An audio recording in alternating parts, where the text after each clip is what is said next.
Film ini diawali dengan diperlihatkannya perjalanan Kevin bersama putri cantiknya yang bernama Mei, yang mirip seorang personel BNK 48, di mana mereka sedang menuju rumah dinas yang berada di wilayah Bangkok bagian Kaler.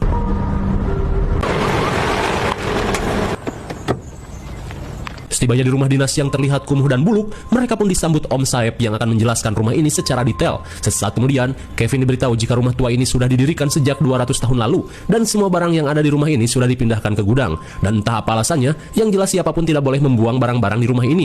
Mendengar hal itu, Kevin pun merasa heran. ส่วนเรื่องอินเทอร์เน็ตเนี่ยผมนัดเขาไว้พรุ่งนี้ก็อยู่จนกว่าเครื่องจักรจะเสถียรนั่นแหละครับพี่ไม่ต้องเสียอะไรด้วย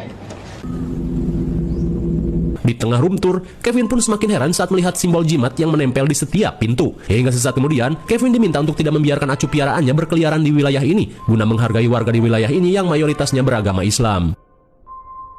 Singkat waktu setelah Om Saeb pergi, Kevin yang sedang beres-beres merasa tidak nyaman dengan jimat-jimat yang menempel di rumah ini.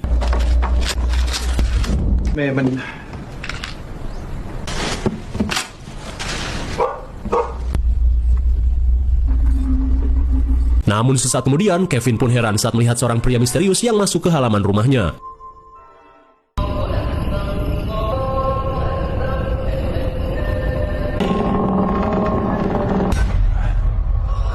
Di waktu subuh, Kevin yang nonis terbangunkan suara azan subuh.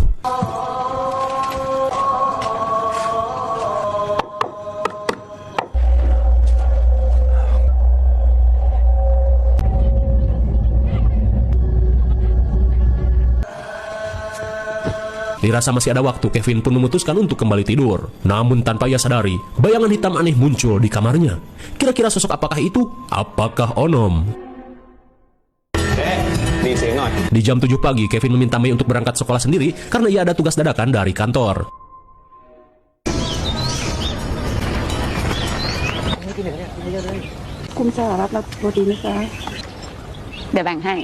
Saat mampir di kedai Hapley, Mei dihampiri seorang gadis muslim bernama Ria. Mendengar Mei satu sekolah dengannya, Ria pun mengajak Mei untuk berangkat bareng.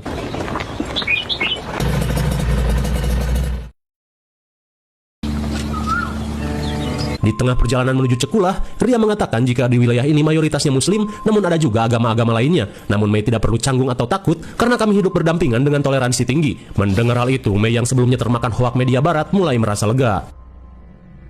Kembali pada Kevin yang dihampiri bos Jepangnya yang bernama Sarutobi. Ia pun memberitahu jika saat ini ada karyawan baru yang akan menjadi bawahan Kevin bernama Jejen. Sontak Kevin pun kaget karena pria misterius kemarin ternyata bekerja di pabrik ini. Sepulang kerja, Kevin pun kaget saat acu piaraannya telah tewas. Lantas Mei dimarahi karena dianggap membiarkan si acu berkeliaran di luar rumah. Akan tetapi, Mei tidak merasa melakukannya. Kun Swadik. Selesai mengubur si acu, Kevin kedatangan tetangganya yang bernama Sodik, di mana ia ingin memberikan semangkuk kari sapi buatan istrinya. Lantas, Kevin yang penasaran menanyakan apakah orang-orang di sini tidak menyukai acu. Namun Sodik berkata, jika orang-orang di sini merasa tidak keberatan, selagi si acu tidak meresahkan warga. Setelah mengatakan hal tersebut, Sodik yang akan pergi memperingatkan Kevin untuk sering berdoa, guna terhindar dari hal-hal yang tak diinginkan. Namun setibanya di rumah, Kevin malah membuang pemberian Sodik. Kevin malah curiga jika warga sini yang tidak suka dengan anjing telah meracuni acu piaraan mereka. Mendengar hal itu, Mei pun merasa tidak yakin.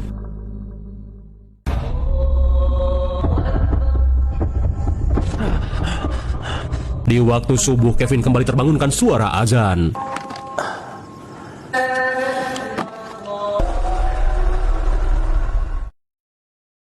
Di keesokan harinya, Mei yang akan Cekulah diminta ayahnya untuk naik mobil karena hari ini ia akan mengantarkannya. Hingga saat Kevin mampir di kedai, ia pun diberitahu Jejen jika rumah yang Kevin tempati berdiri di tanah terkutuk. Itulah sebabnya acu piaraan Kevin mati secara tidak wajar. Curiga Jejen yang telah meracuni si acu, Kevin pun ngamuk. Hingga di tengah pertikaian, Sodik meminta Kevin untuk tenang dan jangan asal menuduh tanpa bukti.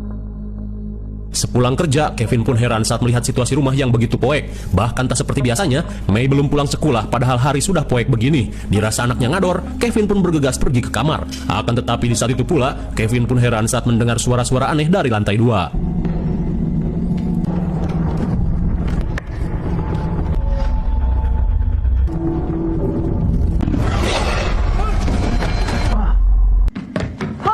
Sontak Mei yang baru pulang pun panik saat melihat ayahnya nyuksruk dari tangga. Lantas Kevin berkata jika barusan ia seperti melihat acu piaraannya yang sudah dikubur melompat.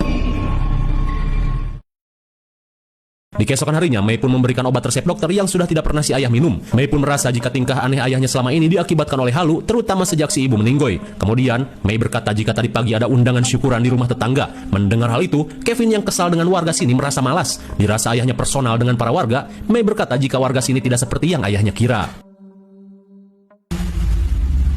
ภาพถ่ายที่เกิดขึ้นอย่างต่อเนื่อง2553 Sementara di sisi lain, Jejen terlihat melakukan penelitian pada kasus kerasukan yang menimpa salah seorang warga di kampung ini. Dan bisa kita lihat, si gondrong bernama Kuntet sedang menjalani ruqyah yang dilakukan oleh seorang emak-emak bernama Ce Enah. Dan ternyata, jimat yang menempel di rumah Kevin sama dengan jimat penangkal yang Jejen miliki. Kira-kira siapakah Jejen ini sebenarnya? Sementara di rumah, Mei yang sedang chattingan dengan Ria mendapat telepon dari ayahnya, di mana Kevin yang sedang lembur meminta Mei untuk mengunci pintu. Namun di tengah obrolan, tiba-tiba Kevin mendengar suara aneh dari telepon anaknya. Khawatir pada Mei, Kevin memutuskan untuk segera pulang. Mei!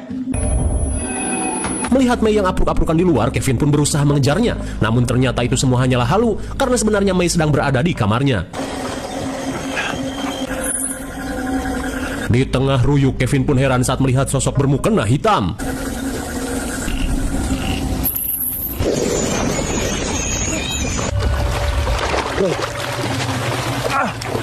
Lah, eta papa ngapain malam-malam ngurak? Sontak Mei pun heran dengan kelakuan ayahnya yang semakin di luar Nurul.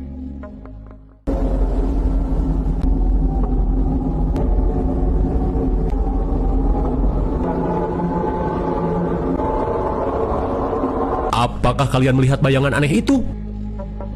Di keesokan harinya, Mei berusaha mengajak ayahnya untuk menghadiri acara syukuran yang pernah ia katakan kemarin. Meskipun malas, Kevin yang trust isu berusaha untuk menurut.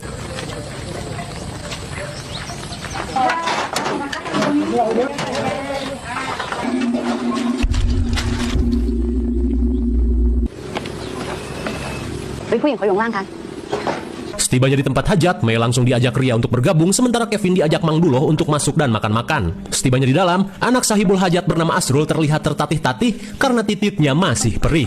Rupanya hajatan ini adalah acara syukuran sunatan. Hingga saat Kevin disuguhi makanan, bapac-bapac yang mendengar Kevin pernah kecebur empang merasa kepo dan menanyakan apa yang terjadi. Di tengah rasa tensin, Kevin berusaha menutupinya dengan berkata jika dirinya terpleset saat mencari ikan. Dirasa tak manuk akal, para bapak-bapak ini pun berkata jika rumah tua yang Kevin tinggali sebenarnya memiliki energi negatif dan takutnya ada santet yang masuk. Lantas mereka pun menyarankan Kevin untuk melakukan selamatan di rumah yang ia tinggali. Mendengar kata santet, tiba-tiba saja Kevin panik apalagi saat melihat luka di cekernya yang semakin membiru.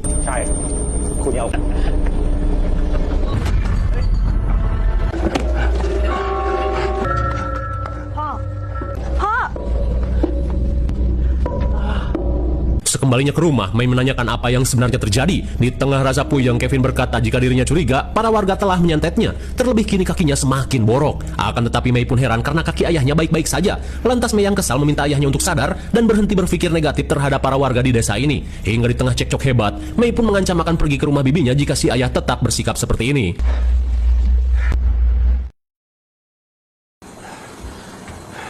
Sesaat kemudian, Mei yang kesal menyarankan ayahnya untuk membuat kuil mini jika memang si ayah menganggap keanehan yang ia alami berkaitan dengan hal gaib. Dirasa ada benarnya, Kevin pun berencana mengundang biksu esok hari. Hingga di keesokan harinya, mereka pun memanggil biksu untuk membuat kuil mini di halaman rumah, sekaligus melakukan ritual pembersihan energi negatif.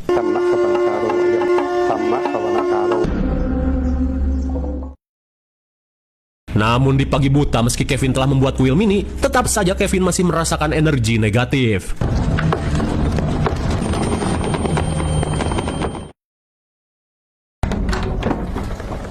Di keesokan harinya, Mei yang gabut terlihat bermain di rumah Ria. Hingga di tengah perbincangan seputar horor, Ria bercerita jika kemarin para warga menemukan sesosok jasad, di mana jasad itu merupakan pemilik sebelumnya dari rumah yang Mei tempati saat ini. Lantas, Ria menyarankan Mei untuk melakukan pemberkatan di rumahnya, karena bisa saja rumah itu memiliki aura negatif yang sangat kental, di mana dalam Islam ada beberapa jin yang bisa melakukan sihir dan membuat sebuah rumah menjadi terkutuk.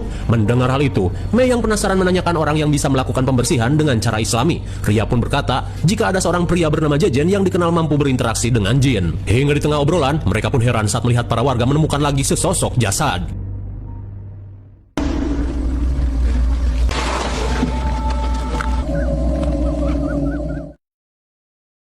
Di malam harinya, Mei pun mengunjungi Jejen dan berkata jika saat ini ayahnya sedang sakit, namun si ayah mengira jika Jejen telah menyantetnya. Mendengar hal itu, Jejen berkata jika aku tidak pernah melakukan hal semacam itu, karena selain dosa, santet seperti memasukkan baskom ke dalam perut itu sudah kuno. Saat Mei kebingungan, Jejen berkata jika keanehan yang Kevin alami adalah akibat tindakannya sendiri, di mana Kevin telah membuang semua penangkal dan malah membuat kuil di tanah itu. Karena sebenarnya, rumah itu berdiri di tanah terkutuk, namun sebelum keluarga Mei datang, semua itu masih terkendali. Lantas, Jejen meminta Mei dan ayahnya untuk segera pindah rumah sebelum hal yang lebih buruk terjadi.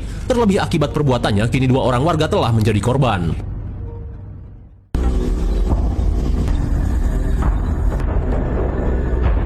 Hingga sekembalinya ke rumah, Mei pun panik saat melihat darah yang menetes dari kamar ayahnya.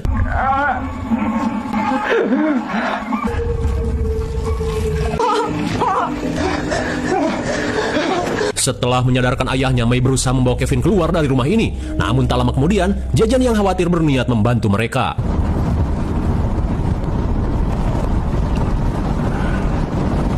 Saat ayahnya sadar, Mei berkata jika saat ini Jejen sedang berusaha membantu. Mei pun meminta ayahnya untuk jangan bebal dan menurut saja. Karena saat ini, Jejen akan membawa Kevin pada seseorang yang bisa menolongnya. Kemudian, Jejen langsung menjelaskan definisi jin pada Kevin, di mana jin merupakan makhluk gaib ciptaan Allah yang tak bisa dilihat oleh manusia. Dan jin memiliki 2 jenis, ada yang baik dan jahat. Di mana jin baik biasanya selalu taat pada perintah Allah dan membantu manusia menuju jalan yang benar. Sementara jin jahat selalu berusaha mengganggu manusia dan menyesatkannya. Lantas, kuil mini yang Kevin buat itu tidak akan membantu karena jin ini berbeda server dengan kepercayaan Kevin. Mendengar hal itu, mereka pun mulai paham dengan kejadian yang selama ini mereka alami.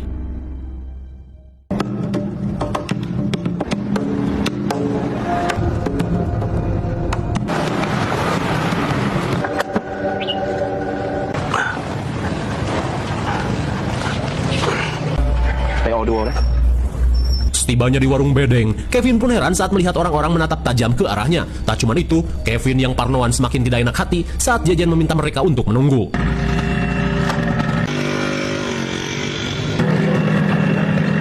Rupanya Jejen yang baik hati hanya ingin membawakan Kevin jangka berjalan.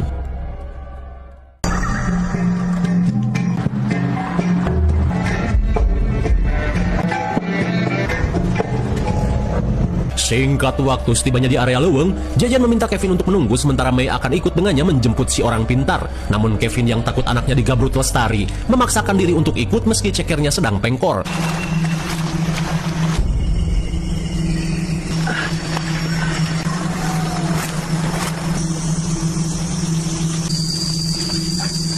Akhirnya setelah capek ngapruk menembus ruyuk, mereka pun tiba di sebuah gubuk derita.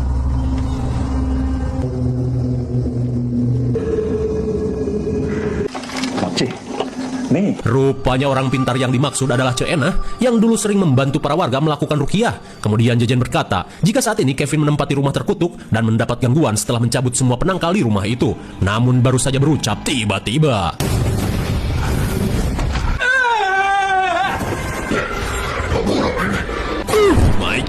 tiba-tiba saja Kevin kerasukan. Lantas jin dalam tubuh Kevin berkata, jika Kevin adalah pria berdosa karena telah membunuh istrinya sendiri.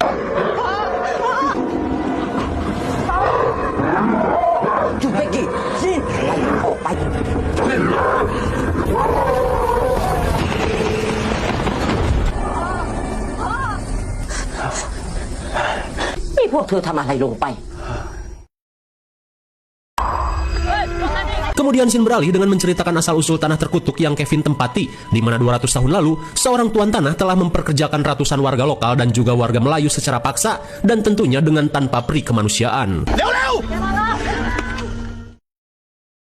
Hingga di malam harinya, si juragan bernama Samsul diberitahu jika ada salah seorang pekerja yang mempunyai ilmu sihir. Mendengar hal itu, Samsul yang tidak ingin tanahnya dikotori meminta anak buahnya untuk bertindak. Sementara di sisi lain, Kadir meminta muridnya yang bernama Ranggi untuk terus mengasah ilmu yang ia ajarkan. Akan tetapi, Ranggi harus berhati-hati karena ilmu itu bisa menjadi malapetaka jika digunakan di jalan yang salah. Hingga pada suatu ketika, Kadir pun diburu para suruhan Samsul karena ketahuan memiliki ilmu. Di saat itu pula, Ranggi meminta gurunya untuk menyerah saja karena kita tidak bisa berbuat apa-apa selain menjadi babu. Akan tetapi, Kadir yang tidak sudi terus diperlakukan seperti hewan, langsung menggunakan ilmunya untuk mengutuk tanah ini.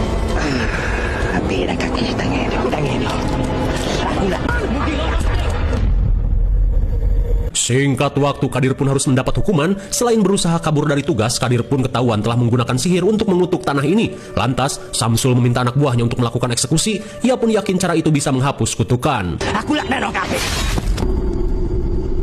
My God! Melihat gurunya dieksekusi, Ranggi yang tidak terima langsung melakukan sesuatu.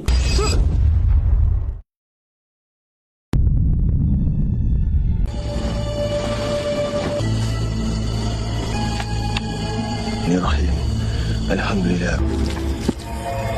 Singkat waktu, Ranggi yang berhasil melakukan kudeta berusaha membuat jimat penangkal untuk menekan kutukan gurunya. Namun beberapa hari kemudian, komplotan Samsul kembali berdatangan dan menenggelamkan Ranggi di dasar empang. Setelah menceritakan semuanya, Cenah mengatakan jika jimat yang Kevin copot telah membangkitkan kutukan 200 tahun yang Kadir lakukan. Lantas, Cenah hanya bisa menyarankan mereka untuk segera pergi dari rumah tersebut. Beberapa jam kemudian, Jejen meminta mereka untuk menunggu karena dirinya mau sholat terlebih dulu. Sambil menunggu Jejen, Kevin pun menyesali tindakannya yang telah membuat si ibu meninggoy. Di mana ketika itu, Kevin dan istrinya sedang merayakan anniversary di Ojon's Resto. Namun karena Kevin kebanyakan mabok, hal tak diinginkan pun terjadi.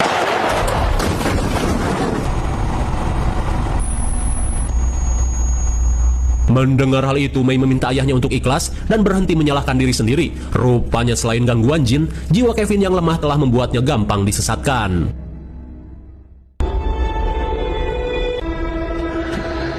Hingga di tengah malam, kembalinya ke rumah, mereka langsung mengemas barang-barang untuk segera pindahan. Akan tetapi sesuatu yang mengerikan kembali terjadi.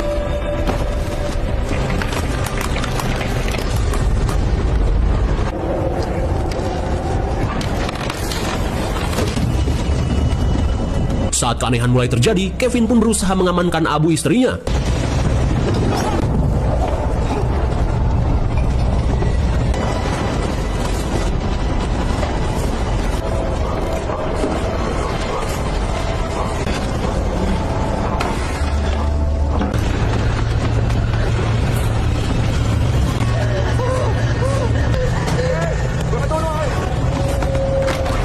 Tanpa diduga, Cenah pun datang bersama Jejen. Lantas Cenah meminta Mei untuk mengamankan diri bersama Kevin, sementara ia dan Jejen akan melakukan pembersihan.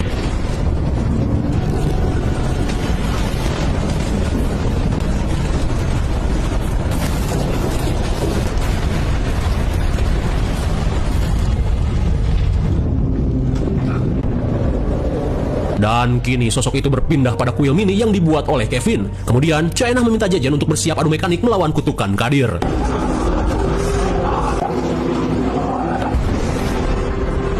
Saat wujud Kadir muncul, Cenah yang bagaikan Profesor X langsung mengeluarkan kemampuannya. Itu kafe sama dengan pipi.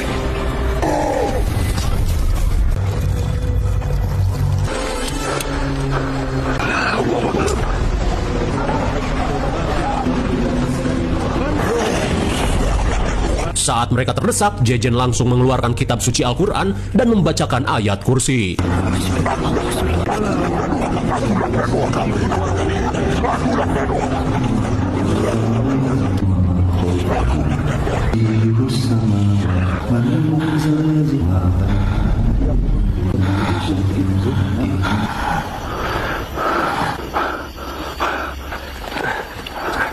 Akhirnya, berkat bantuan Jejen dan Cenah, jin kutukan Kadir pun berhasil diusir. Lantas, Jejen langsung menggali tanah dan mendapatkan sisa-sisa tulang Kadir untuk diamankan.